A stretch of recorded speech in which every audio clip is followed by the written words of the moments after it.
PDG, président directeur général de Maghreb Industrie, acteur du secteur privé. Par rapport à cette question des crédits interentreprises, délais de paiement, secteur privé, tout ce qui a pu être dit, et surtout l'interrogation en tout cas de cette séquence, de cette matinale sur comment sortir de l'impasse. Je pense qu'il y a une problématique en fait qui est multiple. Il n'y a pas une cause, il y a plusieurs causes. Je dirais d'abord dans les relations entre les entreprises marocaines, c'est le plus souvent une question de rapport de force. C'est-à-dire que nous avons d'ailleurs, disons, un écosystème qui est particulier au Maroc. On a beaucoup de grandes entreprises qui sont les principaux contributeurs en fait au budget de l'État. Et je mets en parallèle, ces grandes entreprises également dominent l'activité économique et pèsent sur l'activité de leurs fournisseurs qui sont souvent beaucoup plus petits. Et donc ils ont tendance aussi à faire supporter à leurs fournisseurs qui sont moins puissants cette capacité justement à se financer. D'ailleurs, quand on vous avait cité tout à l'heure l'Espagne, la France et l'Allemagne, vous avez bien dit qu'en Allemagne, les délais, ou je crois que c'était plutôt Mediarifi. Mehdi Arifi qui l'avait dit, en Allemagne, les délais de paiement sont plus courts, tout simplement parce qu'il y a beaucoup plus de grosses PME et il y a beaucoup moins proportionnellement de grosses entreprises. Dans nos relations avec l'étranger également, nous avons un problème majeur d'une entreprise marocaine, c'est que si je ne paye pas mon fournisseur étranger, le retour du bâton est violent. C'est-à-dire qu'il ne me livrera pas. Ou alors les conditions de paiement vont changer.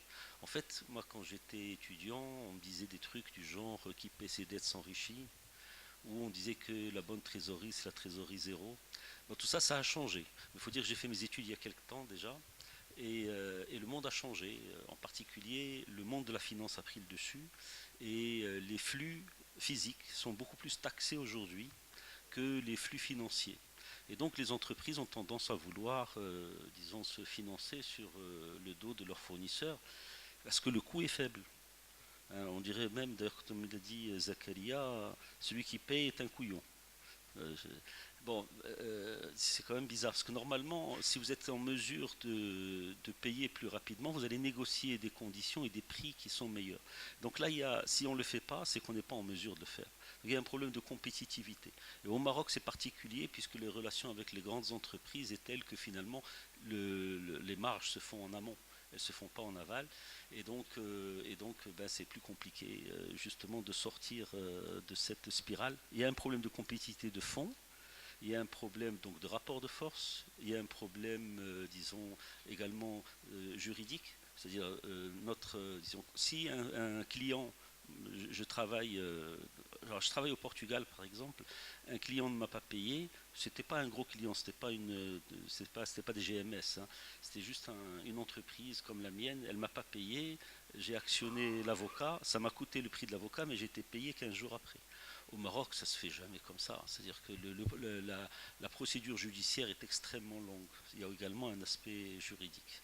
Et puis, il y a également, encore une fois, vous avez parlé tout à l'heure disons, du rôle de l'État. C'était, disons, en 2015, comme l'a dit M. Arifi, le problème des délais de paiement est devenu patent. Mais entre 2012 et 2015, il y avait un très gros effort d'investissement pour dépasser ce qui était à l'époque la crise du printemps arabe. Et l'État l'a fait en rallongeant les délais de paiement. Et donc, elle a institué également, elle a instauré un système. Et pour un gestionnaire d'entreprise, on se retrouve aujourd'hui dans des difficultés parce qu'il y a parfois aujourd'hui des appels de trésorerie qui n'étaient pas prévus et qui n'étaient pas prévisibles. Donc il y a eu un climat assez généralisé l'année passée. Monsieur Délaissé est là, il pourra vous en dire davantage, il pourra nous en dire davantage. Donc on a subi quand même, et l'argent qui sort, ben, il faut le remplacer. C'est-à-dire si je n'ai pas d'argent disponible, ben, je ne peux pas payer tout simplement. Et pour terminer également, je dirais que le climat général dans le monde, hein, de fait de privilégier davantage la finance que l'industrie en réalité, fait que les compétences s'orientent davantage dans la finance et donc nous avons de moins bons gestionnaires dans le monde du commerce et de l'industrie et donc on gère peut-être moins bien des éléments comme les stocks, on gère peut-être moins bien les investissements et donc ce déficit en compétences, ben, on le paye à la fin parce qu'effectivement on a non seulement un déficit de compétitivité mais également une capacité moindre à faire face à nos échéances. Est-ce que pour vous, ça peut permettre effectivement d'avoir un véritable effet de levier ce crédit interentreprise ou pas? Bon, partiellement, c'est-à-dire que ça va avoir un effet, en tout cas, de renchérir le coût du financement par les fournisseurs. Donc il y a plusieurs façons, des malus fiscaux, la non-déductibilité au titre de l'IS.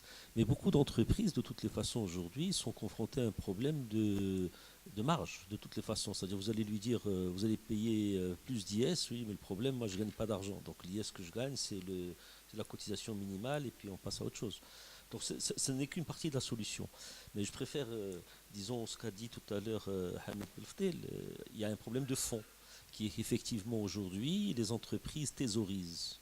Elles thésaurisent, c'est-à-dire elles n'ont pas envie de montrer qu'elles ont de l'argent parce qu'il y a un problème de suspicion dans les relations entre l'État et l'administration, entre l'État et les entreprises.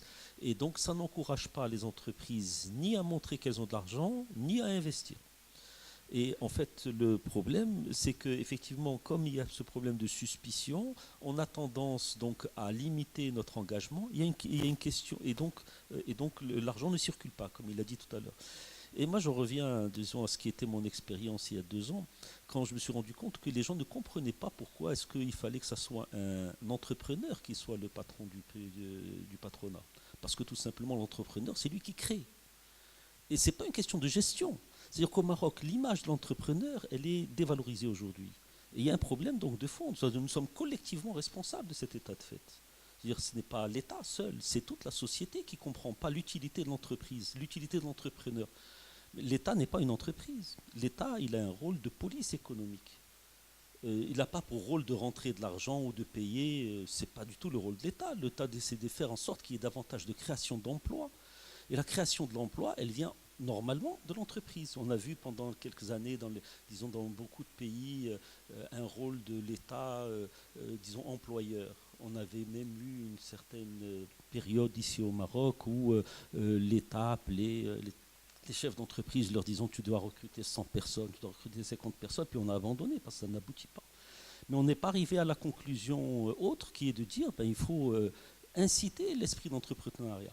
Et quand on parle justement disons, d'un mouvement à l'échelle de la planète, on y est. C'est-à-dire qu'aujourd'hui, les entreprises qui se créent, c'est des entreprises qui ne sont pas du tout sur le modèle de ce que nous avons connu. C'est-à-dire qu'on a un système, disons, de développement, on a un système économique au Maroc qui est issu en fait de la réflexion qui a suivi les années 30, qui fait que pour beaucoup, disons, on employait quelqu'un à vie. Et donc, on n'a pas la possibilité pratiquement au Maroc de licencier normalement. C'est la croix et la bannière. Moi, en tant que chef d'entreprise, je me pose beaucoup de questions. C'est-à-dire, la vie a changé pour moi. Moi, quand quelqu'un ne faisait pas son travail, je lui disais qu'il devait changer de boulot. Maintenant, je ne peux pas. Il ne fait pas son travail, je dois composer avec lui. S'il y en a 3 qui ne veulent pas faire leur travail, ça me coûte une fortune. Si moi, je suis patron d'une PME et que j'ai un cadre qui est important, qui ne veut plus travailler, il prend l'entreprise en réalité. Elle est terminée, mon entreprise. Donc on a un problème de relation effectivement entre l'État et l'entreprise qui doit être assaini de façon à ce qu'on encourage davantage l'acte d'entreprendre. Et si on encourage davantage l'acte d'entreprendre, on cherchera à faire en sorte que les gens ne gagnent pas d'argent en spéculant justement sur le foncier, mais plutôt en entreprenant. J'ai une expérience d'ailleurs, je vais terminer par cela, pour vous dire combien c'est aberrant. Moi je viens d'investir parce qu'en fait... moi, je suis issu d'une famille d'entrepreneurs depuis de très nombreuses générations. Et j'ai acheté un terrain, j'ai construit une usine dessus. Et là, je n'ai plus de quoi payer, je dois faire un leaseback. Je n'en sors plus. Et je me rends compte que le terrain que j'ai a doublé de valeur en 4 ans. Alors que moi, je ne gagne pas. C'est complètement aberrant. C'est complètement ridicule. C'est-à-dire, le foncier prend et l'entreprise ne prend pas. On marche sur la tête. C'est le chef de l'entreprise, lui, qui tous les jours est aux manettes. Est-ce que ça va être une affaire simple, ça, de l'appurement du stock et donc des arriérés? Non, c'est pas simple. Si c'était simple, ça aurait été fait. Mais je vais dire autrement ce qu'a dit Zakaria, dans le fond. C'est-à-dire aujourd'hui, les entreprises ne payent pas leurs fournisseurs parce qu'elles ne peuvent pas payer leurs fournisseurs, ou bien parce qu'elles sont très grosses et elles se financent gratuitement sur le dos de leurs fournisseurs. Ceux-là, les plus grosses, c'est simple. Les plus grosses, c'est simple, c'est-à-dire les mesures telles qui ont été énoncées, de dire voilà, vous ne pourrez pas déduire De la même façon, les factures que vous avez payées, des factures qui restent encore impayées, c'est une façon de les... et les dividendes également, c'est-à-dire on vous taxera davantage les dividendes ou simplement vous n'avez pas le droit de distribuer la quotité de dividendes qui correspond aux factures qui sont impayées. Vous ne pouvez pas faire du bénéfice sur le dos de vos fournisseurs que vous n'avez pas payé, enfin sur le fait que vous n'avez pas payé votre fournisseur. Ça, c'est des mesures qui sont simples pour renchérir le coût du crédit fournisseur. Pas de problème. Mais maintenant, toutes les PME qui, elles, ne sont pas en mesure de payer leurs fournisseurs, si vous leur mettez des mesures coercitives, dans l'état actuel des choses, vous les tuez. Et donc vous allez avoir, si on a aujourd'hui un taux disons, d'employabilité qui est extrêmement faible, ben vous allez le décupler. Et donc là, il faut être prudent, et c'est là que les mesures qu'a dit Zakaria sont intéressantes pour les PME. Donc effectivement, le problème, c'est d'attendre qu'il y ait un effet induit du fait que les grandes entreprises vont commencer à payer davantage.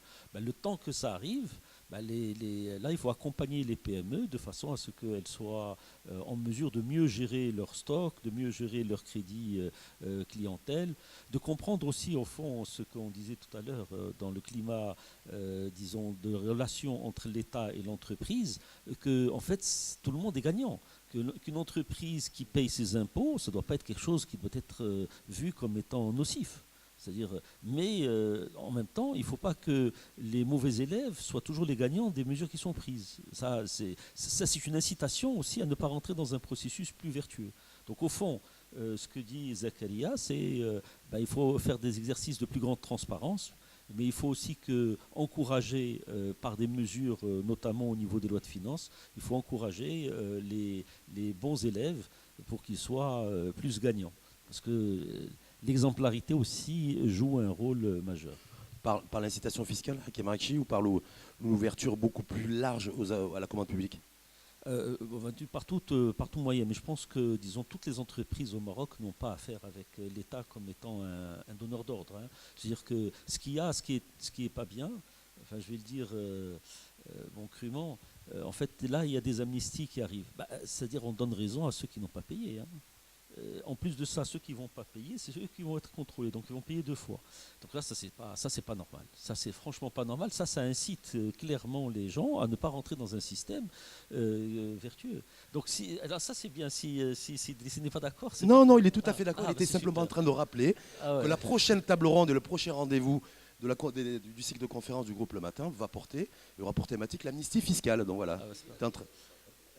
Voilà, c'est simplement ce qu'il est en train de dire. Donc le cercle, c'est-à-dire on est gagnant, c'est-à-dire la TVA, moi je me rappelle quand la TVA a été introduite au Maroc, il y a beaucoup d'entreprises qui ont commencé à avoir peur parce qu'il y avait une taxation sur les produits et services qui rentrait dans le prix de revient. Et puis la TVA est devenue un système qui est incitatif en fait à déclarer son chiffre d'affaires. C'était il y a 25 ans ou 30 ans. Au début des années 80. Ça avait bien marché.